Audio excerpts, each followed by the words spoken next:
राधे राधे महाराज जी। महाराज जी, आपके श्रीमुख से सुना है कि जैसे कलयुग में माता पृथ्वी अपने संसाधन कम करते जा रही है, भक्ति ज्ञान और वैरागी भी कम हो रहे हैं। हाँ, ठीक उसी प्रकार क्या वृंदावन धाम अपनी महिमा और कल्याण की गुप्त वृद्धि गुप्त भी गुप्त कम होता करता जाएगा, गुप्त होता जाएगा, गुप्त होता जाएगा। अब आप जब हम आए थे तब का वृंदावन मात्र 25-30 वर्ष पहले की बात, और अब के वृंदावन में बहुत बड़ा अंतर है।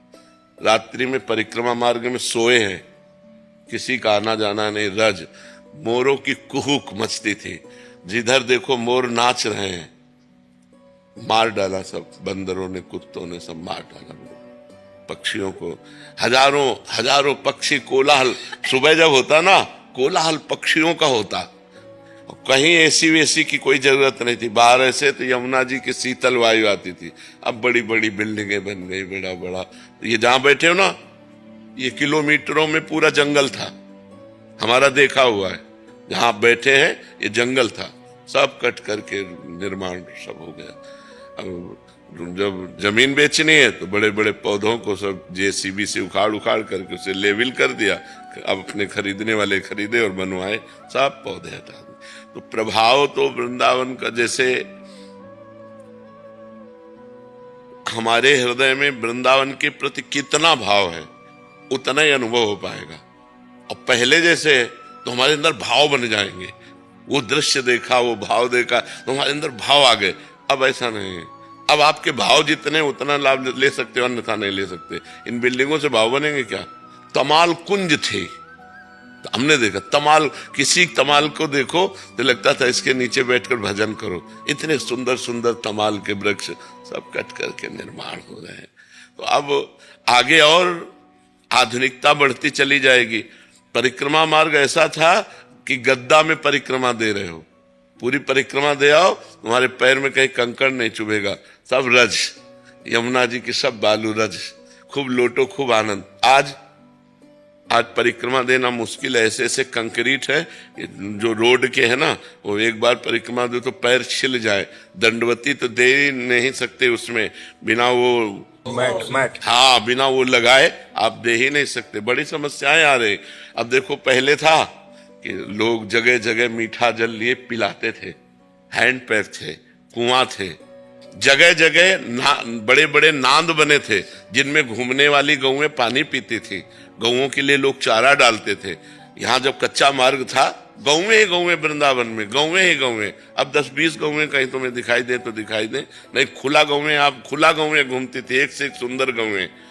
समय जैसे जैसे परिवर्तित होता जाता है ना, हमारे ब्रज मंडल में मांस, ये प्याज, लहसुन, ये चीजें सब निषेध होनी चाहिए। ये भगवान का परम धाम है। शराब, ये सब चीजें निषेध होनी चाहिए। भगवान का धाम है इस धाम। तो धीरे धीरे बच्चा, अब लोग पिकनिक मनाने आते हैं, सांसारिक व्यवहार करते हैं, पाप कमाते हैं, फिर यहाँ से चले जाते हैं। व्रत, नियम, संयम, तपस्या, भजन का धाम है ये व्यभिचार का धाम थोड़ी, गंदी बातों का धाम थोड़ी है। तो अब संसारिकता बढ़ती चली जा रही है।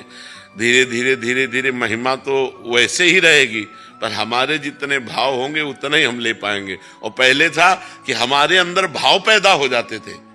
देखो तो वैष्णव की मंडली कीर्तन करे तो भाव नहीं पैदा हो जाए। मोर नाच रहे हैं, कुहुक रहे हैं, लताएं झूम रही हैं, आसपास लताएं हैं, बीच में संत की कुटिया है, संत के पास जाओ, देखते ही वैराग्य और भक्ति। तो वो जो चीजें हैं वो धीरे धीरे सब बदलती चली जा रही है। अगर हम प्राकृतिक लता के नीचे बैठकर यही सत्संग प्रवचन करते होते, कोई लता मान लो बहुत बड़ा बरगद का पेड़, फिर आप उसके परमाणु देखो, तुम्हें बैठते ही एक परमानंद की अनुभूति हो जाए। अभी तो यहाँ मान लो भागवतिक परमाणु तो शांति मिल रही थोड़ा, नहीं तो ये सब दीवालों से, ईंट पत्थर से शांति थोड़ी मिलती है। अभी लताएं, 4-6 लताएं, उनके नीचे बढ़िया लिपा पोता हो गौ के गोबर से, और फिर बैठ करके हम प्रवचन करें, आप सुनो, देखो कैसा लगता है। इतना प्रैक्टिकल है प्रभु आप। मैंने बहुत सुना है यूट्यूब पे कई प्रोग्राम से, बहुत मैं आज तक में कई लोगों से मिला हूँ, लेकिन जिस तरह से आप प्रैक्टिकल बताते हैं, बिल्कुल नहीं, उसका हमने देखा, उसका स्वाद लिया है ना हमने। जैसे हम गंगा किनारे रहे, सैनपुर में, कई जगह ऐसी रहे, तो जब लताओं के नीचे मान लो 100 लोग बैठ गए और बिना माइक के ऐसे ही बोल रहे, उस समय जो वायुमंडल बनता है भागवतिक, देखो पूर्व में जहां भी कथा हुई, बोले भगवान शंकर कथा कह रहे, वट वृक्ष के नीचे पार्वती जी और सब गण सुन रहे, काकभूषण जी कथा कह रहे, अलग अलग जहां जहां भी लता पता वृक्ष समुदाय। अब वो सुख जो अध्यात्म का सुख है, अब जैसे 88,000 ऋषि नैमिषारण्य में कथा सुन रहे हैं और सूत जी कथा सुना रहे हैं, उस समय माइक थोड़ी था। कितनी शांति थी कि 88,000 ऋषि एक महात्मा की बात को सुन रहे हैं बिना माइक के। 88,000 केवल ऋषि, शौनक जी आदि 88,000। कितना आत्मबल, कितना अध्यात्म बल प्रवक्ता में था कि 88,000 लोगों के कानों में आवाज जा रही और सब शांत होकर भगवान की चर्चा सुन रहे हैं। तो हमने छक छक करके गंगा जी का जल पिया है, यमुना जी का कमंडल से ऐसे जल पिया है 25-30 वर्ष पहले। यही कमंडल ऐसे गए और कमंडल भरा और यमुना जल पिया, ऐसे पिया है। अब आप आचमन नहीं कर सकते। 30 वर्ष में ये हालत हो गई कि आप आचमन नहीं कर सकते। बहुत दिल्ली का तो हाल और ही बुरा। हाँ, तो अब आप देखते जाओ प्रकृति कैसा परिवर्तन करती चली जा रही है। महाराज जी, असफलता से सदा भय रहता है, तो इसे कैसे निपटें? भगवान का नाम जप करो। जितना नाम जप आपके अंदर एकत्रित होगा उतने ही पाप नष्ट होंगे, जितना पाप नष्ट होगा उतनी सफलता होती चली जाएगी। पाप ही हमारी असफलता का कारण बनता है। हम जितना मेहनत करते हैं, जिस डिपार्टमेंट में करते हैं, उसके अनुसार यदि हमें सफलता नहीं मिल रही तो हमारा पूर्व पाप हमें दुख देने के लिए तत्पर है। हमको इतना भजन करना चाहिए कि पूर्व का पाप नष्ट हो जाए, वर्तमान हमारा आनंदमय हो जाए। भजन, बिना भजन के कुछ नहीं होगा। खूब नाम जप करो भगवान का तो सफलता हाथ लग जाएगी। महाराज जी, आप कह रहे हैं कि आपकी इष्ट के प्रति आपकी अपार श्रद्धा है और कई बार उनकी कृपा भी महसूस होती है, पर ये कह रहे हैं कि कोई भी चीज घटना घटनी हो, इनको स्वप्न में या इनको एहसास हो जाता है। तो महाराज जी, बट जब इनके माता पिता की पहले इनको पता लग गया था, तो जब उनका बचा नहीं पाई उनको, तो बहुत उदासीन हो गई। तुम क्या बचा सकते हो? ब्रह्मा भी नहीं बचा सकते। अगर आयु पूरी हो गई तो ब्रह्मा भी नहीं बचा सकते। तुम तो एक मनुष्य हो, थोड़ा पवित्र हृदय होता है तो भागवतिक संकेत होने लगते हैं। लेकिन भगवान थोड़ी बन जाओगे कि सृष्टि कर लो या सृष्टि को प्रलय में पहुंचा दो या सृष्टि का पालन कर लो। वो तो केवल भगवान के हाथ में है। संकेत आना, स्वप्न आना थोड़ा पवित्र हृदय का संकेत होता है और कोई खास बात नहीं है। किसकी ताकत है कि किसी की मृत्यु को बचा सके? सुनो भरत भावी प्रबल, बिलख कहो मुनिनाथ, हानि लाभ जीवन मरण जस अपजस विधि हाथ। ये भगवान के हाथ में, तुम्हारे हाथ में थोड़ी कि किसी की तुम रक्षा कर लो। हाँ, तुम्हें सुयश प्राप्त होना है तो किसी की रक्षा का संयोग बन सकता है कि आप लगेगा कि आपने रक्षा कर ली, लेकिन उनकी मृत्यु नहीं थी। आपका संयोग बन करके उनकी रक्षा का नाटक होना था, इसलिए रक्षा हो गई। नहीं, किसी की ताकत नहीं है कि जो विधना ने लिख दिया छठी राव के अंक, राई घटे न तिल बढ़े रहु रे जीव निसंग, वो होके रहेगा जो होना है, किसी के बचाए नहीं। आप विचार करो, दशरथ जी की मृत्यु निश्चित थी ना, तो भगवान बचाए क्या? भगवान श्री राम हैं, वो चाहते तो अजर अमर कर देते अपने पिता को, लेकिन नहीं, विधान के अनुसार चलते। हा राम कहते हुए महाराज दशरथ जी ने अपने प्राणों का त्याग। तो तुम अपने पिता को कैसे बचा सकते थे? वो जो जिस समय जाना है उस समय जाना ही है। राधे राधे महाराज जी। महाराज जी, मनुष्य का प्रारब्ध उसके कर्मों का फल है, किंतु राष्ट्र का प्रारब्ध नियति द्वारा तय होता है या उसमें रहने वाले लोगों के कर्मों का? सब कर्मों का, सबके अलग अलग कर्म जब एकत्रित होते हैं, जैसे एक प्रांत के कर्म का अब परिणाम एक साथ भोगना है, तो मिसाइल गिरेगी पूरा प्रांत नष्ट हो जाएगा। क्योंकि वहां उस समय, अब जैसे 20 आदमी मरने हैं यहाँ, तो अलग अलग प्रांत से 20 आकर एकत्रित हुए, एक साथ मरना है, वो एक साथ मारे जाएंगे। उन सब का प्रारब्ध को उपस्थित, बिना मृत्यु स्थान और मृत्यु समय तय हुए कोई मार नहीं सकता। जैसे हमारा मृत्यु स्थान तय है कि हमको वहां जाके मरना है, और मृत्यु समय तय है और मृत्यु का कारण तय है कि इस निमित्त से इस समय इस स्थान पर इस जीव की मृत्यु होगी, वैसे ही विधान बन जाएगा और वैसे ही मृत्यु हो जाएगी। समझ पा रहे? तो जीव का प्रारब्ध जब बहुत जीवों का एक जैसा एकत्रित होता है तो फिर वैसे ही प्रांत के प्रांत को दुख प्राप्त होता है। जैसे पूरे विश्व का प्रारब्ध एक जैसा एकत्रित हुआ तो कोरोना आ गया, हर देश हर प्रांत में लाखों लोगों को मार गया ना। तो पूरे विश्व का प्रारब्ध एक हो गया उस समय, विश्व का प्रारब्ध। अब जैसे पूरे परिवार का प्रारब्ध एक हो गया, एक आदमी ने गलत काम किया, पूरा परिवार पीड़ित हुआ, रिश्तेदार, नातेदार, सगे संबंधी सबके डंडा चले, कहाँ है बताओ। तो एक आदमी का बुरा प्रारब्ध जब और प्रारब्धों से मिला तो वो संयोग बना करके ऐसे कष्ट दे देता है। बिना निजकृत कर्म के कोई दंड नहीं दे सकता है।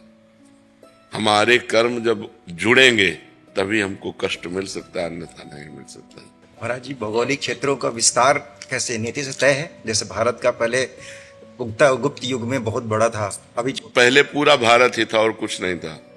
अजनाब खंड कहते थे, चक्रवर्ती सम्राट, जहां से सूर्योदय होता है, जहां से सूर्यास्त होता है, एक देश था केवल। अलग अलग द्वीपों का जो विभाग हुआ, महाराज ऋषभ देव जी ने अपने पुत्रों को विभाजित किया, 9 द्वीप। फिर उन द्वीपों का 9 विभाग हुआ। फिर धीरे धीरे धीरे धीरे भारत का और विभाग हो गया, पाकिस्तान, बांग्लादेश और विभाग हो गया। नहीं तो पूरा विश्व भारत देश था। पूरे विश्व का एक ही राष्ट्र का, पूरे विश्व का एक सम्राट होता था। छोटे छोटे राजा अलग अलग प्रांतों के होते थे, वो कर लेकर के राजा को देते। जैसे चक्रवर्ती सम्राट महाराज दशरथ, चक्रवर्ती सम्राट महाराज युधिष्ठिर, सब धनुष की नोक पे सबको झुका करके जो विश्व में आगे बढ़े उसे सम्राट कहते हैं। तो वो सम्राट बादशाह होता था और बहुत से राजा उसकी सेवा में उपस्थित होते थे। तो पूरे विश्व का एक ही, भारत पूरा विश्व है। हमारे शास्त्रों में पूरे विश्व का, जैसे भगवान ऋषभ देव तो पूरे विश्व के शासन करता थे, उसमें कोई और नहीं था, सब अधीन थे। अब धीरे धीरे धीरे जैसे समय आया तो भगवान ऋषभ देव ने अपने 9 पुत्रों को बांटा, 9 द्वीप। फिर एक द्वीप के 9 द्वीप हुए, 9 विभाग हुए, फिर उनके राजा हुए। फिर एक एक द्वीप, जैसे अपना जम्बू द्वीप है तो जम्बू द्वीप के विभाग हो गए, तो ऐसे विभाग होता चला गया। अच्छे बुरे, अभी आप कह रहे थे अच्छे बुरे सब उसी में मारे जाते हैं, एक ही उस आज अच्छे हो, लेकिन कर्म आपका बुरा पीछे का जो संयोग लाया है उसे तो आप नहीं जानते ना।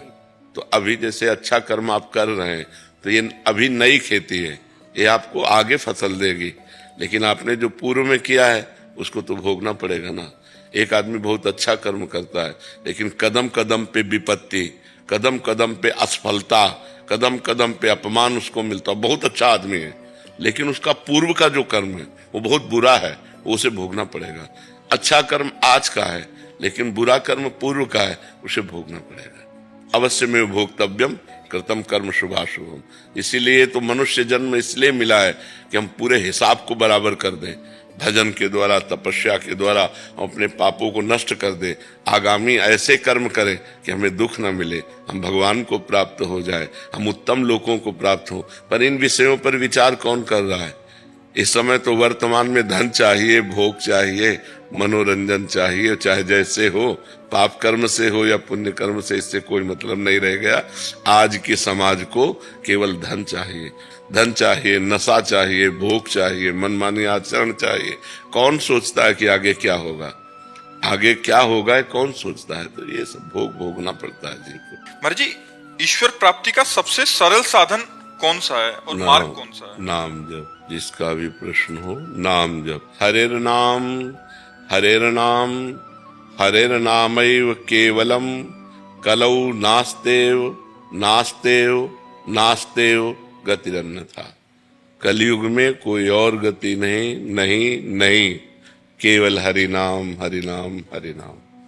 अगर हम पापाचरण छोड़कर भगवान का नाम जप करें तो बहुत जल्दी आनंद की अनुभूति हो जाए, हम इस भव समुद्र से पार हो जाए।